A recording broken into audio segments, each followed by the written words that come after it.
David Rossi had it all: career, lots of money, the right house in the right neighborhood, until it all came crashing down around him. Life left him literally on the floor, barely able to walk. His journey up from divorce, financial ruin, and damaged family relationships was the basis of his book, The Imperative Habit: 7 Non-Spiritual Practices Towards Spiritual Behavior. He is now passionate about helping others and his 3 children. In our conversation, we talk about love, loss, and the need to accept everything as it is.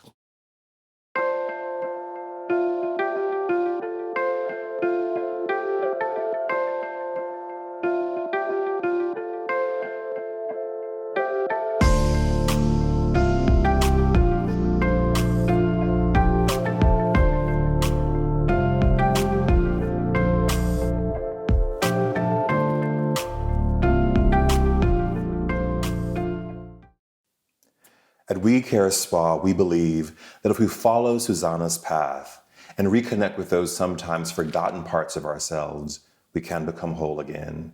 Today, I'm thrilled to share the fast with David Rossi. Dave, welcome to the fast. Patrick, thank you so much. So happy to be here. It is such an honor to have you. I have to say, I loved your book. Thank you. I read it in 2 sittings. It was so readable. And so the concepts were really big, but the ease of reading made it easy to navigate the book. And I loved the book. And I have to say, I was talking to some people the other day, and I quoted one of your habits. Oh, great. I love it. I did. What more can you ask for an author? And I was like, we have to accept everything. we have to accept what is. Yeah. And I was actually in a meeting with my team here, and we were talking about business, and I said, the first thing we have to do is accept what is, and then we can make a decision based upon accepting what the truth is.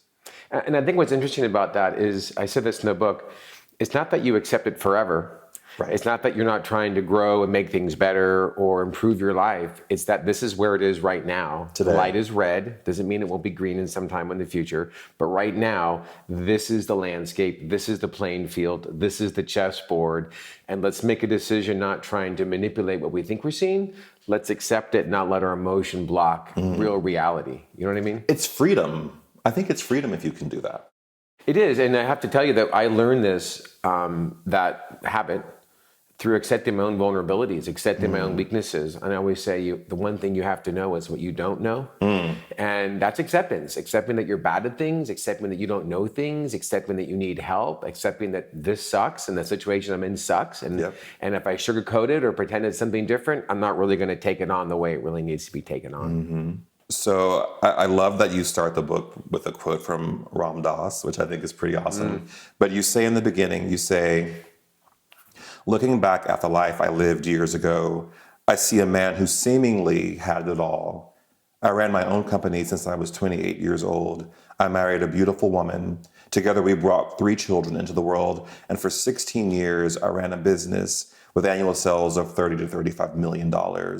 I collected all the hallmarks of the desired life: a big house in the hills, bordering Silicon Valley, vacation homes, cars, boats, private schools for the kids, and exotic vacations for us all. Only one thing was missing. I wasn't happy. I was much the opposite. And so when I read that, I had 2 questions. Okay. Maybe one and 1A question, but 2 questions. And my first question was, how did it all go so wrong? And my second question was, and why wasn't it enough? Well, I think it was always wrong.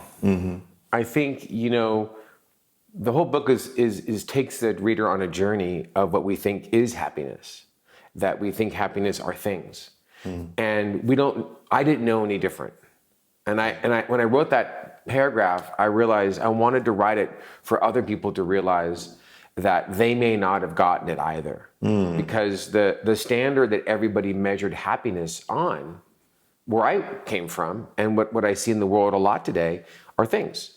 Right. And possessions and things that we collect, the hallmarks that we cross off of a list that we have. And so I think for me to realize that it was always wrong was a whole realization of the book. And it wasn't that it wasn't good enough, because all those things are great and all those things are wonderful. But the transom is if you need those things to be happy. The transom is, those are great things to have. Like, who wouldn't want a nice house? I mean, I'm much happier in a nicer house than not. But it can't actually mean anything more than just that. Right. It can't be the de facto reason for why I am happy or why I'm not happy. Happiness is internal. And until you realize you don't need those things, you won't have those things. And if you do have those things and you're not happy, they're not quite as sterling or as shiny as they would be if you don't actually need them.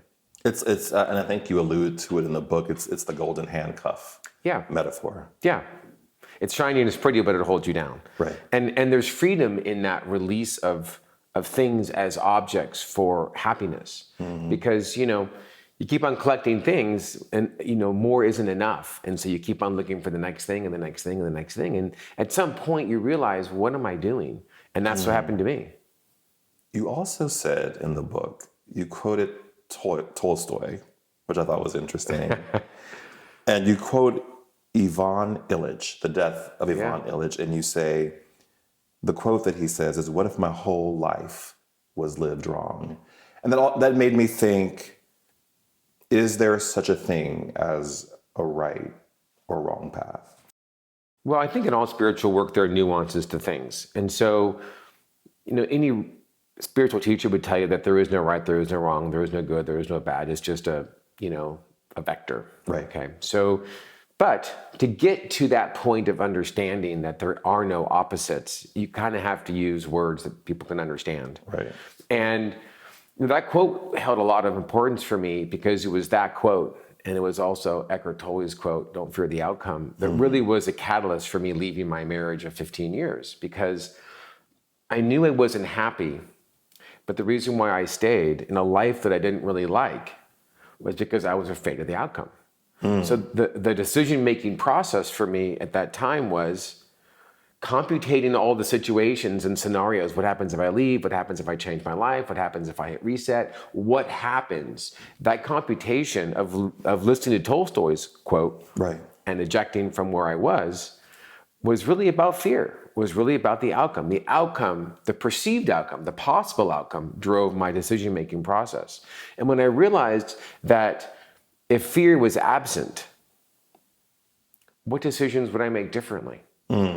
And literally, I walked down the stairs that night and I told my wife of 15 years, "This is it. I'm done. This is it. I'm sorry." How did she receive that? She didn't believe me. Really? Yeah. She thought that something was wrong with me. You're depressed. You're going through a midlife crisis, or something wrong with you. I said, maybe. You could be right. But this is a path that I want to explore. Because the decision-making process was no longer about the fear of a possible outcome. It was, I knew this was the wrong life. I knew this was the wrong woman. I knew this was the wrong relationship. And the sooner I can get that over, I can put myself on the right path. Like Tolstoy. He lived a life that everyone else told him he should live. And I felt like that. I felt, ripped of my dreams and ripped of my passions to make everybody else happy and make decisions based on what they told me would be good or what would be bad. And I didn't listen to myself or my own heart. When you took the walk down those stairs to talk to your wife, that journey was born of your physical journey with your back. And then slowly rehabilitating yourself, the walking, in the beginning to read. You said you never read in your life. No. I was like, my dad was a lawyer, and he'd always tease me, grab a book, you should read. He read a lot as a lawyer. He loved, vacation was books for him. And I would fall asleep. I didn't retain anything. I was uninterested in things. And I guess this burning desire to improve my life, having, gotten so low, something happened. Like, reading just kind of came to me. It was like my savior. It was such an important thing. And there was a quote that when the student is ready, the masters will appear. And the masters to me were books. And books just started coming to me and resonating with me and helping me. And so at that point, I couldn't get enough. I was just had this voracious appetite of learning and understanding. And then, it was like this incredible explosion. Why didn't someone tell me these things sooner? Like, how was all this information out there and I never knew it? But do you think, and I'm jumping ahead a little bit, but do you think, when I was reading the book, I was having a conversation with you the whole time because I recognized a lot of myself in your story. And I wondered, there were two things that came up for me.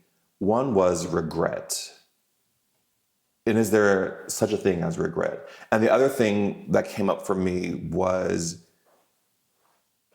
could you have written this book? Could you have impacted the lives you've impacted without going through all of that? So was there for you, and you don't use this language in the book, but was there for you gratitude about the journey that you had and the really rough, I mean, you lose everything. Yeah. But you gain the world. And Yeah. you want to take that. Yeah. But is it just, this is part of the path of life? I think it was Maya Angelou who said, I wouldn't change my journey for anything now, for nothing now. Well, the emotion of regret is real. I mean, as a human, as a Homo sapien, we have hormones and neurotransmitters that create the emotion of regret. Mm-hmm. That happens automatically. I can't not right. You know, where I am with my beliefs at the moment and whatever happens, that's an active emotion. Mm-hmm. But it's what I do with that emotion afterwards that shows a transition and allows me to focus on gratitude, because I wouldn't change anything. There's absolutely no regret. Now, could life have been easier had I not been so dense and so stubborn and followed the clues sooner or listened to my intuition sooner? Things might have happened a little faster for me, right? Maybe not as bad and as much pain, and it kept taking a worse and worse blow to me in my life for me to stand up and take notice. And so I don't think you have to go through all of that pain. I think you can observe it in others and be inspired by realizing that other people have pain and other people have suffered, and say, okay, maybe I am too. And that's the most difficult thing about helping people, is the awareness that has to come with it.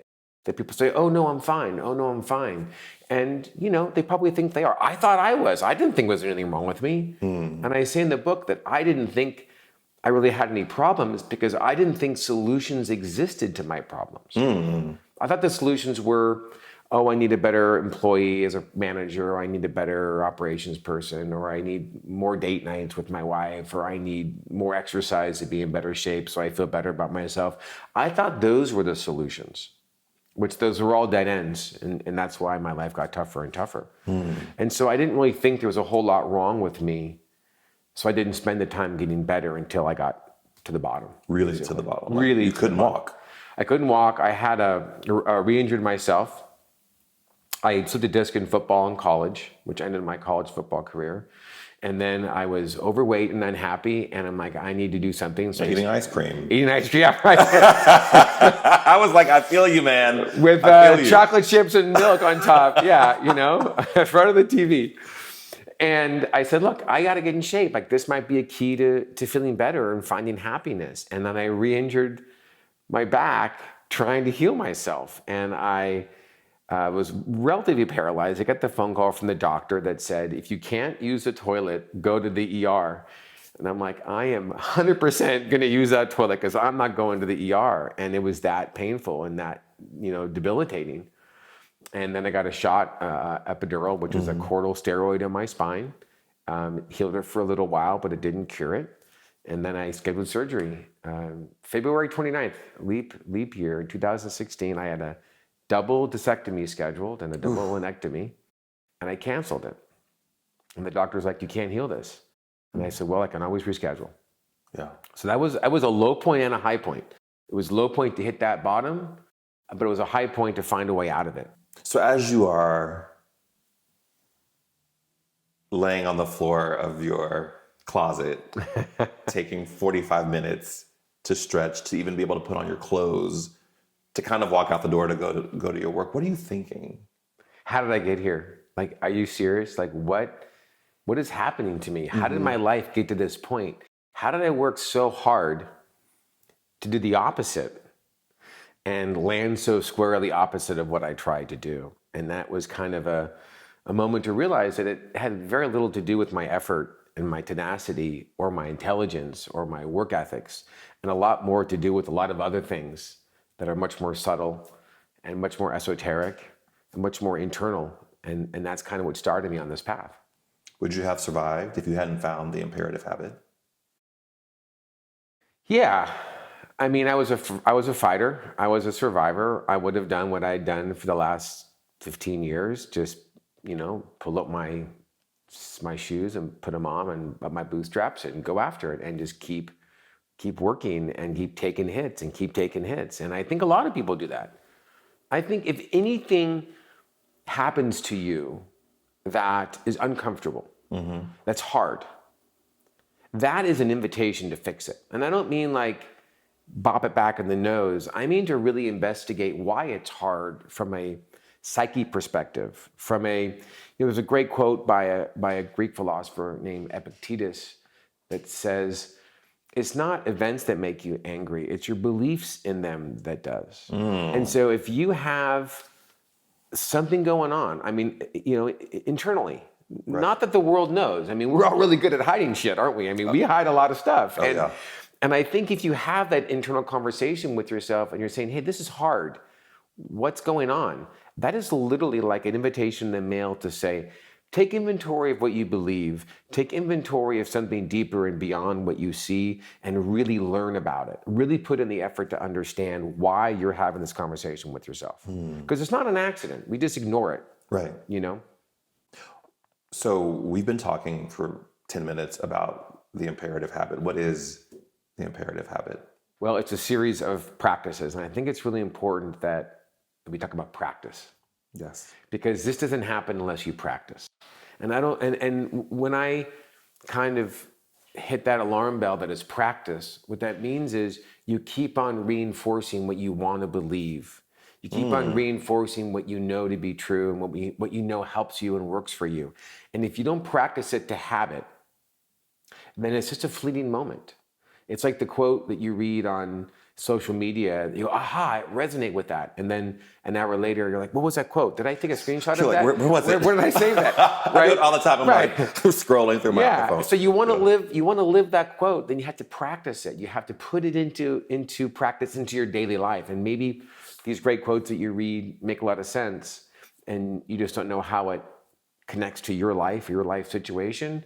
And the imperative habit is these 7 practices that I intend to help people put into habit to improve their lives, to find happiness. And there are lots of ways to the same, Shangri-La, but the 7 habits that I kind of put together, I aggregated from other things that I read, other experiences that I had, from really profound authors like Eckhart Tolle, like Dr. David Hawkins. I mean, so you take these people's work, and I realized that, wow, this is really great, Power of Now, but it really could use a little bit of this over here. And then I kind of took this little bit over here from Michael Singer and the Untethered Soul and said, hey, you combine these 2 things and it makes kind of a more powerful synergy of ideas. And so that's kind of why I wrote the book. And that's the imperative habit, those 7 habits. I struggled with the no judgment. We're just tied to accepting what is. Right. It's kind of the same habit. It's the same habit, but executed kind of in a different way. Right. I don't know. I think I struggled with it because I feel like we live in a constant state of judgment, and I guess we talked earlier about how the concepts of the book are not easy to grasp. Even though the language may be facile for people to read the book, but I wasn't sure I was grasping what you meant. I mean, there's judgment, there's discernment, there's also knowing what you believe to be right from wrong. So I struggled with the no judgment piece, because I think it's just a part of, we live in judgment. Well, I think that says a little bit about your programming as an individual, okay? Right. And, it's a difficult concept to grasp, but all judgment is self-judgment. Right. Because you really can't think that somebody else is judging you about something unless you already think that about yourself. You can't project that on someone else. Oh, they must think that I'm lazy, or they must think that I'm, not so this, or I'm too much of that. You can't think they think that about you unless you already think that about yourself. And judgment is interesting because it's a really powerful spiritual practice for a couple of reasons. So the way I look at spirituality is something non-physical, not something woo-woo, although it can be, not something religious, although it can be. I look at it as the non-physical. And I look at the physical kind of like exercise. So if you're exercising and you're tired, your body gives you feedback, lactic acid, you're registering your heart rate, your mind says to you, you're tired. And a different voice comes in at the same time and says, you can go do more, you can keep going. That's a spiritual moment. That's a non-physical voice in your head. Right. That's being created not from the feedback of your body, but something different. And we think the voices are both us, but they come from different places of us. And so judgment comes from a very physical place, a very programmed place. I was always taught that I was lazy by my parents. I was always told, oh, you're lazy, you'll never amount to anything. And that programming sticks with us. That's a very physical program. It's like a computer in our head. And we were told something enough, we believe it. And so judgment, or the opposite of judgment, not judging, is distinctively the practice of being spiritual. Okay. It's also, judgment needs a standard to be compared against. Right. And so where did that standard come from? Where is this universal standard? Standard is also a standard that we've created. Okay, so we use society as well. We use the majority. Like the majority has tenure or truth. Right. But the majority can be a mob. And we use those things to create this imaginary standard through our own positionalities, and then we throw it on ourselves, we throw it on somebody else, and then we use that standard to compare and judge. And that whole process is not spiritual. It's all body, it's all physical, and it's all meant to help you try to find comfort and survival within your own skin. And there's more to it than that. When we distinctively go against our body, like exercise, is when we distinctively grow. It's interesting to me that you bring up spirituality, because as I was reading the book, I was like, okay, the book is called 7 Non-Spiritual Practices Towards Spiritual Behavior for Happiness, Health, Love, and Success. And my question, it's almost contradictory, because I was like, this is a spiritual book. I mean, you literally talk about faith in the book. It's one of the practices. Have faith.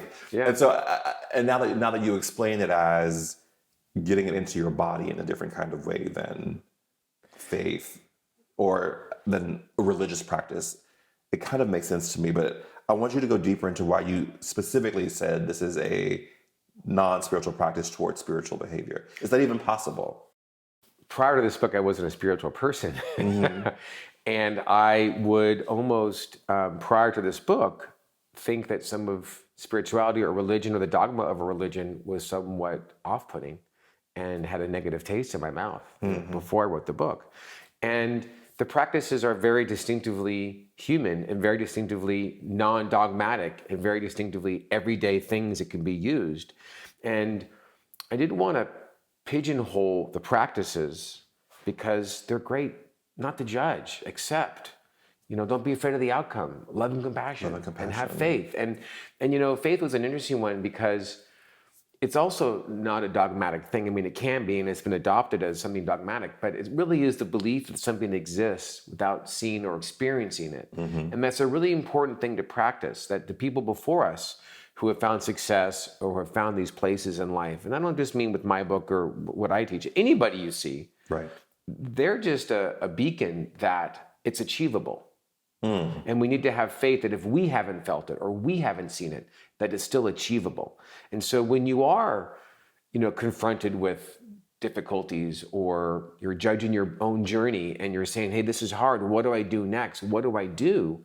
That's where faith and that habit really comes into play, and say, look, others have done it. I can do it too. And it's a really important practice to make a habit, to keep on saying that I can do it. Others have done it before me and I can do it as well. You just mentioned fear, which is a theme in the book that you talk about. We make really bad decisions because we fear the outcomes of them. How do we stop doing that? It's programmed. Well, I've had a lot of discussions with people about this where they say, oh, fear saved humanity and fear has made us who we are. And that's true. Because we say trust your fear. Like if you fear it, that's probably a legitimate Yeah. thing, an emotion that you're experiencing. Fear is an invitation to lean in. Fear is an invitation to pay attention. But what happens with fear is it can also be an emotion. It can be a warning sign of stimulus or information that you're perceiving with your experiences, with your knowledge, with your perceptivity, which is great. But it can also be an emotion that fogs the windshield of your clarity. If you really want something so bad, desire is fear. Right. I need this. Because if I don't have it, I'm not whole. So I need this. I need this deal. I need this money. I need this love. I need this relationship. This is perfect for me. And when you have that desire and it crosses the line where you think it provides something for you, then it's fear. And that fear typically always fogs your windshield, stops you from seeing clarity, and it blocks your ability to, again, assess your beliefs. Because it's just a belief that you think you need that thing. And so fear can be good. It's an invitation to lean in and listen, but we don't want it to consume our decision-making process. We don't want to make a decision based on a probable outcome. So that's when you say don't fear the outcomes. The fear of the outcome should not be in the decision-making process to me. It's information, but it's not the decision maker. And you talk about so I studied acting at the Yale School of Drama. We studied the practice of the Alexander technique, which is all about, in the Cliff's Notes version, the relationship between the head, the neck, and the spine, and how we are all in fear or startle pattern. So we raise our ears, our head goes forward, and then what happens to your body over time when you do that. But a huge part of that study, that practice, and it is a practice, is pausing before you move, because the pause allows you a moment to calibrate your body, understand where you are, and if you're responding out of habit or fear, make a different choice. So that part of the book really resonated for me, because I think that it's in my body what you were talking about, and I think there's something in the concept of pausing and giving yourself time to understand what's happening and what your response is going to be, and whether your response is a programmed response or your authentic, true response, right, which you advocate for in the book. Well, I talk about that. There's a very, one main theme of the book is Viktor Frankl, and that's small gap in time between stimulus and response. Right. You have to be able to grab that small space of time between stimulus and response. And I think that's what you're just talking about, is grabbing that pause. And for you, you train for that pause. And in the book, what I hope to convey is you grab that small moment in time before response and you implement a practice. That's not even my practice. For you, it was, drop your shoulders, don't pull up your ears. That was your practice. Breathe. Breathe, right. And I think for me, it was, what do I believe?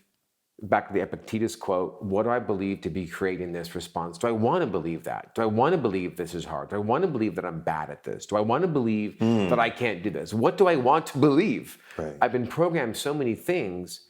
I want to undo that programming and now implement a new practice. And the reason why this is hard is because, our neural pathways create patterns of behavior in our neurons. If you can't disrupt the signal, you can't create new neural pathways. And there's so many new and wonderful things to believe that we were never told as kids. Right.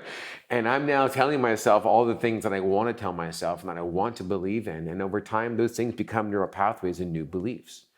And so that's kind of what it's all about, is that small moment in time.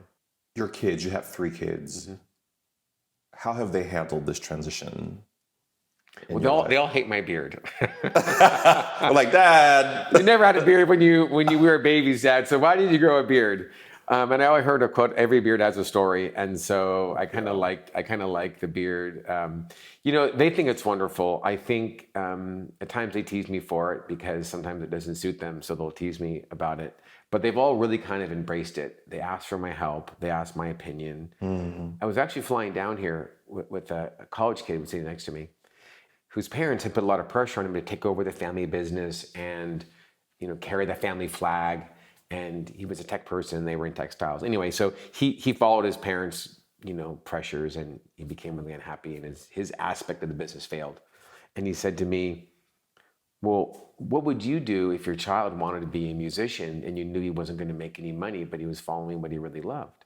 And I said, my son is a musician. He's in college in Texas as a musician. And he said, and what do you think about that? And I said, I'm so happy for him that he can follow his dream and make himself happy and not feel any pressure.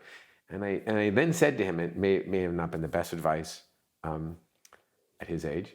I said, your parents are going to respond however they're going to respond. And if you live the life that they want for you, then you won't live your own. So don't worry about making them upset, because if you live their choices, then you're living their life and not yours. You just have to let go of not caring so much about upsetting them. They're going to be okay. You know, you talk in the book, and when I was reading it, I was like, no one ever talks about this, but you talk about collateral damage and people that you hurt as you evolve. And we don't normally talk about that. I mean, we say kind of glib things like, well, they're no longer in my life and I had to let them go. But when you talked about it, there was an emotional cost, it seems, on both sides for the people that you had to no longer have a relationship with if you were going to survive, literally survive. Can you talk about that? Yeah, you know, I was living everyone else's life but my own, like Leo Tolstoy. And when you let go of judgment, and when you embrace habit 6, respond with love and compassion, the way someone treats me doesn't dictate how I choose to treat them. And so if there is collateral damage and somebody is upset, I can aid them. I'm so sorry I hurt you. I'm so sorry this went the way it did. How can I now help you?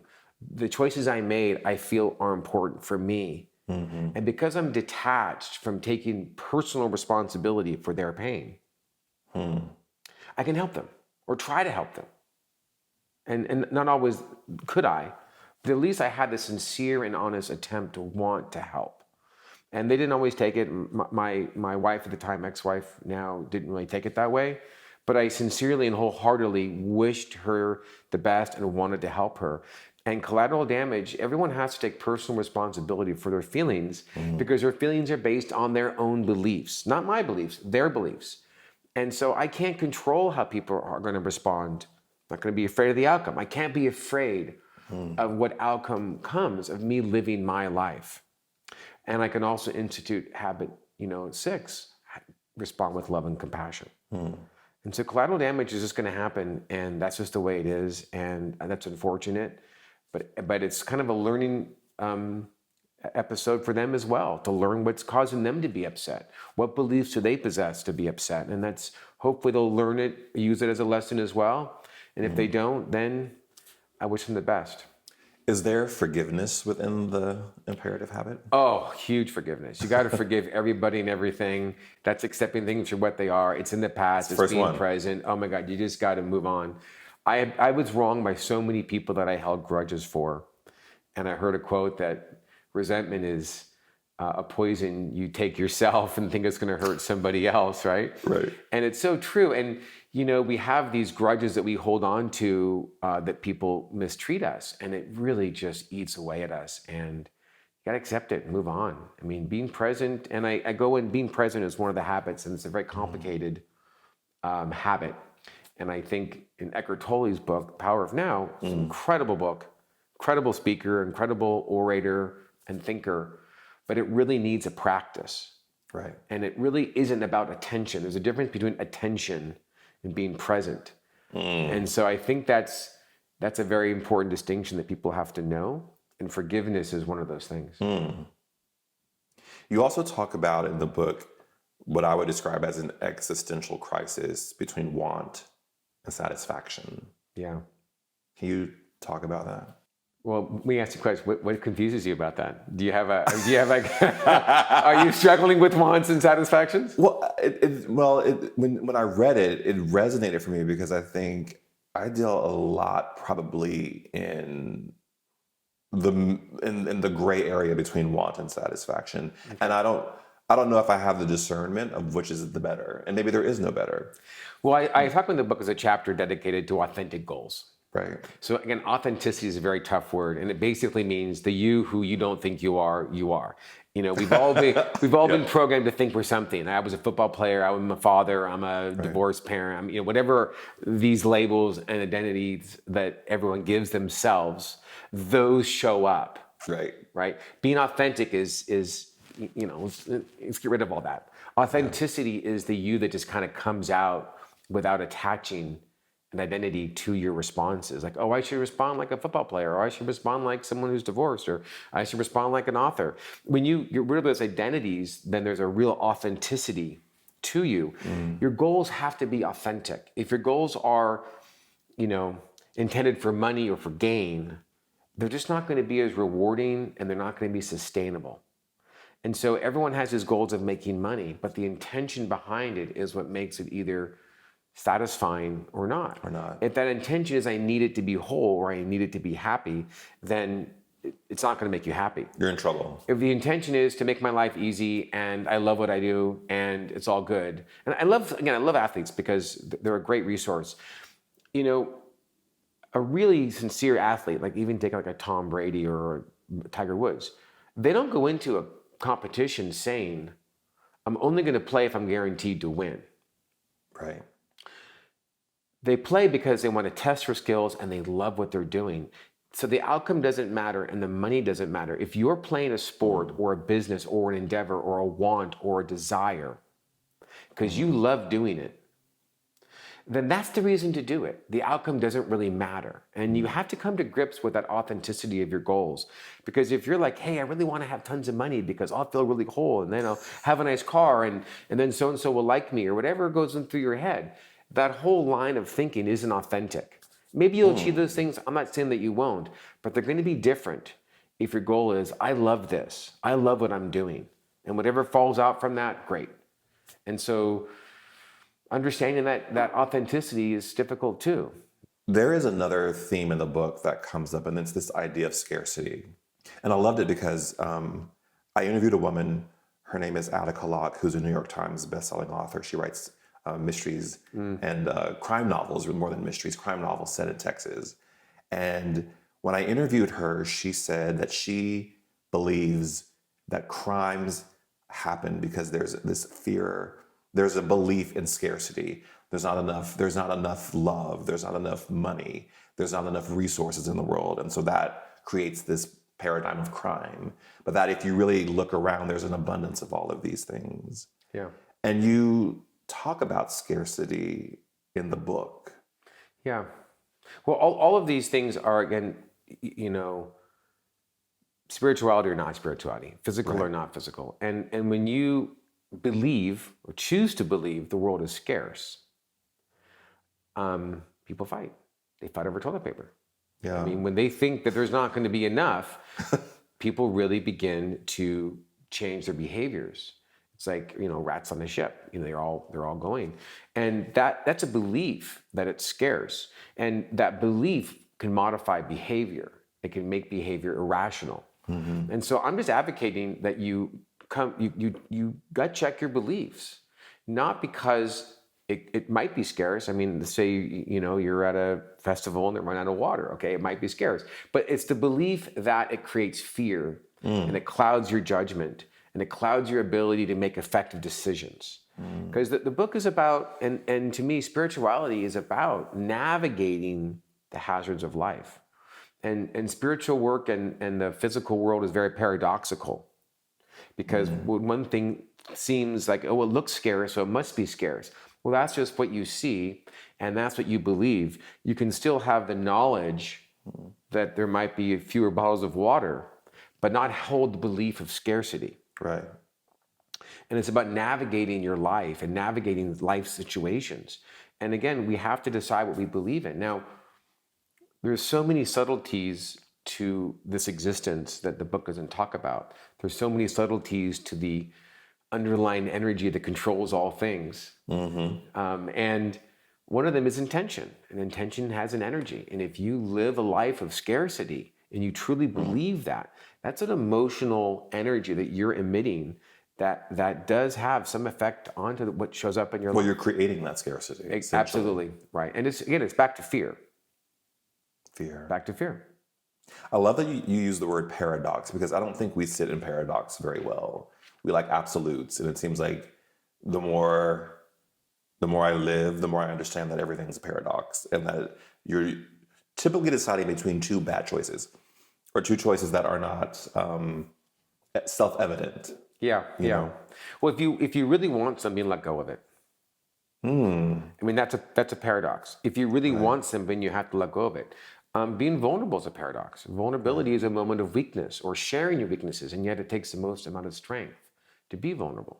And so all of these spiritual acts, and it makes complete sense because the body's goal, you know, like our lungs are to air and our blood is to our heart, thinking is to our brain, and its sole goal is to keep you alive. Right. And that goal is a very myopic view towards survival. It's every single second. And so fear is an essential component to the physical part of our body. But that doesn't actually help us, going back to athletics. Right. If I stopped every time lactic acid built up, I never would have been an athlete. I wouldn't have gotten where I went. Right. It takes that other power beyond the body to actually improve the body. And that's a paradox as well. And so our spiritual side, our non-physical side, our higher power, our, you know, super conscious, whatever you want to call it, that goes in an opposite direction than the body. Because sometimes to our body, things are assumed to be distinctively needed for survival, when in fact they're not. Right. That's the challenge, right? That's the To override challenge. the body, make good choices over then programmed behavior. That's the pause, or That's the pause. the Viktor Frankl Right. Find that small moment in moment in time time. between stimulus and response. And I use this example, and this never hit me more clear than seeing my nephew and my daughter. They're the same age. They're 6 years old. And we're staying on a bridge in Oregon, and we're going to jump off this bridge into this river. They're both the same swimmers. And I get up and I jump. My daughter gets off and she jumps. The other kids jump. And there's my nephew, riddled with fear. He's like, I'm not doing it. Right, not doing it, not doing it. Not doing it.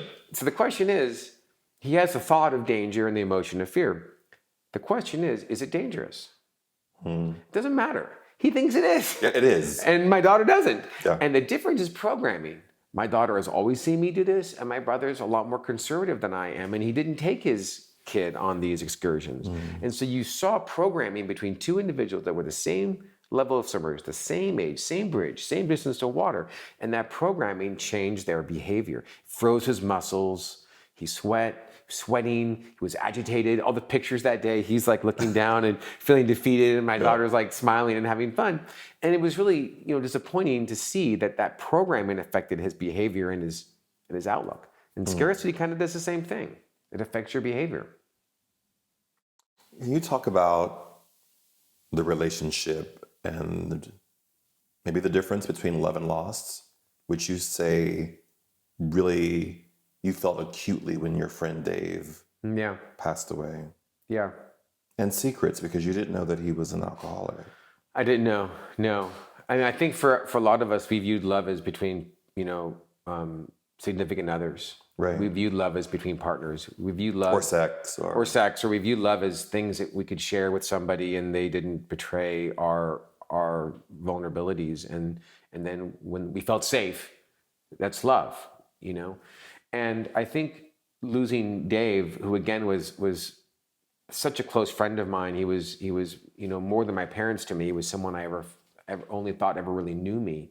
And so that loss to me really put a different perspective on what love is. And then missing him so much and feeling so much loss, and there wasn't a relationship of sex or anything like two partners share, but it was this friendship, and it was this relationship that went beyond, you know, what we experience, we think love is. And I think that changed a lot for me to realize that love is truly inside of us. And if you expect somebody else to give you love, then I think that's a mistake. Because love is endless, and love is inside of you, and love is always there. And you can share love and you can give love, and you don't lose it. It's like an endless thing to give. And it doesn't get magically created when you mix the blue and the red and you get, you know, green. I mean, we're talking about someone that's always there. And again, it's back to those external things. When you have external things that you think make you whole, then you're always looking for external things. And when you realize you have it already inside of you. Now, these are tough things because people confuse loneliness and camaraderie and chemistry and all these other body hormone functions, which you can get lots of different ways. and your brain is endlessly good at tricking you into thinking you're in love because it feels really great and it's really a lot of hormones and it's hitting all of your pleasure centers because you were programmed to like this or that. And then 2 years later, you're like, what was I thinking? Right. And so when you try to pull away from the body and use those signals of hormonal release and neurotransmitters as an opportunity to understand what you believe, then you're able to make different choices. If you thought you were eternally loved, if you in your heart knew you were loved, there's just no question. You look in the mirror, I am loved, and you breathe that. Think of the different decisions you would make with your partners. Think about how you would choose if you eternally felt loved and you didn't think you needed it from somebody else. You would make different choices. Well, there's no fear in that equation. Right. There's no fear of loss. There's no fear of I need this. There's no fear of camaraderie. And solitude or loneliness becomes just a moment that you just think is just the present moment, and it's not going to last, and it will move in a second. And this confidence that comes, that's that faith again. You have faith. What was your inflection point? I've asked the people we've talked to what the inflection point for their joy of living, joy of health, that moment, what that moment was for them and how their life changed after that inflection point. I think for me, coming to realization that I was living Leo Tolstoy's life was huge. Just to know that I actually had, an answer came to me that had eluded me for so long, that there's something so much bigger that I had been taught my whole life. And to realize that I was living a life of everybody else and afraid of the outcome. And just to know that I was doing that created so many answers for me that there was so much hope now. I felt so free. I felt so light. I felt like nothing could get me down because I knew I'd shifted, as Wayne Dyer would call it. There was a shift. Yeah. And the world suddenly turned to color where it had been black and white. And I didn't know there was even a distinction until you do it. And when that happened, when I saw all these answers just begin to open like a flower or a lotus, is when I realized, wow, there's so much more to this. I don't have to. And then that quote that Eckhart Tolle said, that we suffer for one reason, and that's to teach us that we no longer need to suffer. And you'll suffer enough. You'll suffer long enough until you realize that. And I had hit that point. And then I realized that I don't need to suffer anymore. It's fatigue in a certain way, right? You just get tired. Yeah. And that fatigue turned to desire. It turned to research. It turned to exploration. And it turned to surrender in a way, because you really have to open your heart and open your mind to new concepts and fall to your knees in vulnerability saying, I can't do this alone. And I'm really open to the answers. So. Thank you. Thank you so much for your time. Oh, you're welcome. I enjoyed being here. It was great. This is a great book. So I'll have to read it again. And you say to read it again. I say read everything again. I've read every book. Like, I can't tell you how many times. Every time I read the book that I've already read, I'd say, there's no way that was in this book the first 4 times I read it. This is 5. How did I miss this 4 times? And, context creates comprehension. So when you gain more and more context with more and more books and more practice and more evolution, everything becomes different. So read all the books you've ever read more than once. Again. Yeah. All right, Dave. Thank you so much. Thank you. All right, thanks.